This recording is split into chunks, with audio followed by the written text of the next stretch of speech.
تصوری که میکنند که ما عذرخواهی کردیم، ما از مردم عزیزی که تصور میکنند در منطقه این دعوا اونها رو نگران کرده ناراحتیم که اونها نگرانند. مجددا خدمت مردم عزیز کشورمون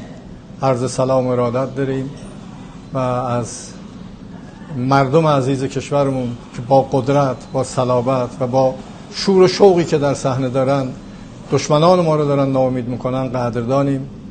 گفتگوهایی که ما دیروز داشتیم گویا تصوراتی رو که دشمن ازش برداشت کرده تصورات خامی بوده. دشمن دلش میخواد ما و کشورهای اسلامی در جنگ باشیم، اختلاف بین ما و کشورها ایجاد بکنه. بارها و بارها گفتیم و نیت و هدف مقام معظم رهبری این بوده ما با کشورهای همسایه خودمون برادریم، باید ارتباطاتمون خوب باشه.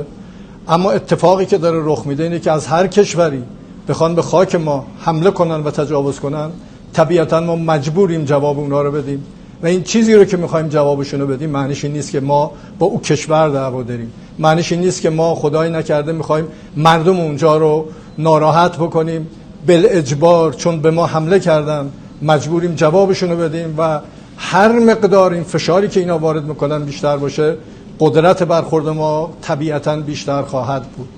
ما به کسانی که به کشور ما حمله کنن با قدرت ایستادیم، با قدرت پاسخ خواهیم داد و ملت ما و مردم ما و قطعا نیروهای مسلح ما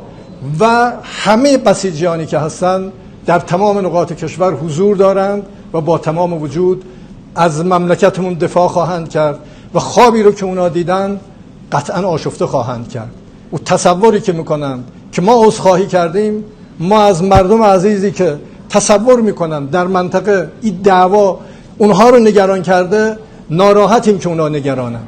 ولی اونایی که از خاکشون به ما حمله کردن طبیعتا پاسخ خواهیم داد و با قدرت پاسخ دارن میدن. این دوتا با هم جداست، ما با کشورهای منطقه دوستیم، اونا برادرانمان. من دیروزم گفتم باید تلاش بکنیم، دست به دست هم بدیم، اجازه ندیم اسرائیل و آمریکا با فریب دادن و گول زدن باعث بشه کشورهای